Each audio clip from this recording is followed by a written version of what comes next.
everyone, it's Jananie and welcome back to my channel, This Story Ain't Over. So today I'm coming to you with a bit of a discussion-y video. So I was kind of thinking about my reading recently and how it's really changed over the past couple years, how my taste has really changed over the past couple years, and also how the way I've kind of found books and the way that I choose the books that I want to read has really changed. So I thought I would tell you guys a little bit about that today and also just take you through how I thought of reading when I was younger and what I think of it now and the things that I really try to look for when I am picking up a book. So to start off, pre-2017 I would say. 2017 is when I started my channel, at the very end of 2017, and that was the year that I really started reading a lot more critically. I started being a lot more picky with the books that I picked up. I didn't just pick them up if someone said they were popular or cool. I was really thinking about what I wanted to read and why I was reading it and what kind of stories I was already consuming and what kind of ones I had not consumed before. So pre-2017, I will say a lot of the things I read were mostly fantasies. Fantasy and sci-fi, fantasies that were really not great and didn't have a very diverse cast, and even when they did, they often died, and that was the kind of stuff that I was reading. But it's not to say that these books weren't enjoyable, it's just that I wasn't seeing past the surface level enjoyment that I was feeling and not really thinking about what these stories meant on a deeper level. I was also reading a lot of books for school. I was an English major in university, and I was also just really interested in literature in high school, and so I was reading a lot of classics, a lot of, you know, white male written things. When I was younger, I was also reading a lot of manga as a child, stories about underdogs and crazy young kids who were doing things unimaginable to me. And reading this stuff was really kind of my solace away from all of these stories that I felt like didn't really represent me, didn't feel like they were very enjoyable, or even if they were, I always felt like they would happen to someone else. They would be happening to someone who looked very different from me. Pre-2017, I really hated YA contemporary. I was a huge YA reader. I was always reading YA fantasy and that kind of thing, but I really did not like reading YA contemporary, mainly because all of the contemporary was this.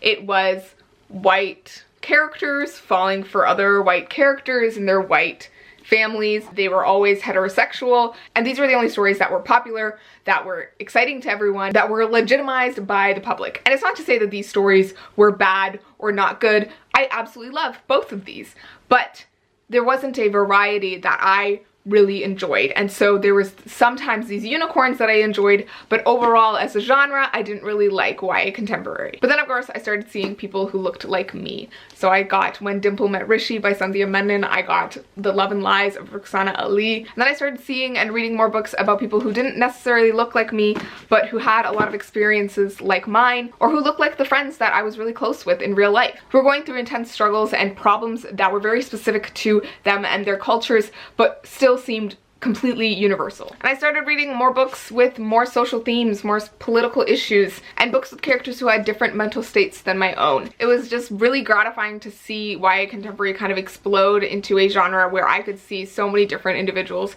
represented, and it made the genre way more exciting to me than it had ever been before. Pre-2017, I really didn't like reading nonfiction either. It was just the last thing I thought I would want to pick up. I always wanted to escape into a different world, an exciting one. But then I started finding and picking up books that were really accessible to read, that covered topics that I was super interested in, and delivered them in ways that was super digestible and fun and easy to read. Pre-2017, I had zero interest in picking up a memoir or biography of anyone. I did not care about any kind of celebrity or public figure enough to think I would want to read their life story. But then I started picking up books like these ones, How to Be a Boss, Uncanny Valley, In Order to Live, which I absolutely love and recently finished. I was reading books about people, real life people, who were going through struggles and experiences very different from mine, and I realized I really love the voice of memoirs, hearing someone tell their story from their first person perspective and seeing the themes of their life kind of coalesce into different chapters of these books.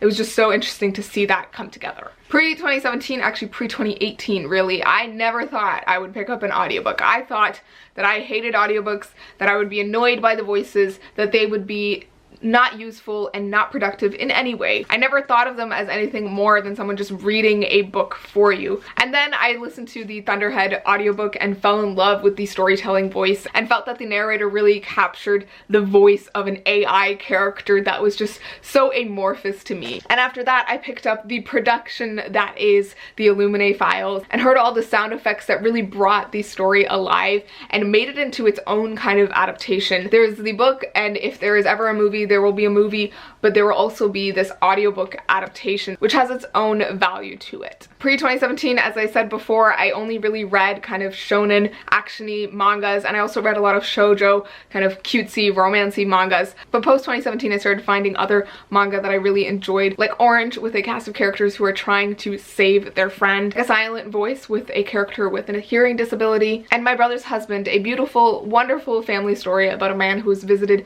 by his brother's husband. Where before I was picking up fantasies like these ones, I was now picking up books that looked like these ones. Books with characters who looked like me, who were in fantasy worlds that were not just the same cookie cutter things. And I started reading fantasy books with characters from many different backgrounds, all coming together for one common goal. Pre-2017, I never really read comic books. I didn't think I would enjoy them. And then I started reading things like The Prince and the Dressmaker, which presented queerness in such a beautiful way. Or Mooncakes, which had such wonderful characters in a magical setting. Or even something like Frey, which was a lot like the comics that I never thought I would be interested in, but really had a fresh take on it and got me into the world of Buffy comics because I loved the show. This is all to say that I really think whatever you are reading, whatever you are consuming really changes your life. I think books really do change people's lives, and I strongly believe that the books that I have chosen to read in the past couple years have significantly changed me as a person, and I am so grateful for every single book that has done that for me. I am always striving to open my horizons and widen my reading scope,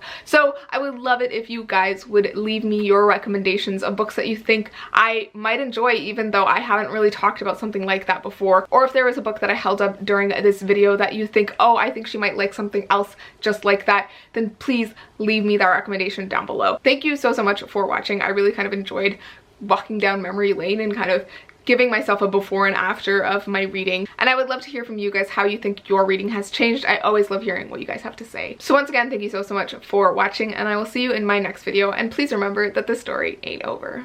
Bye!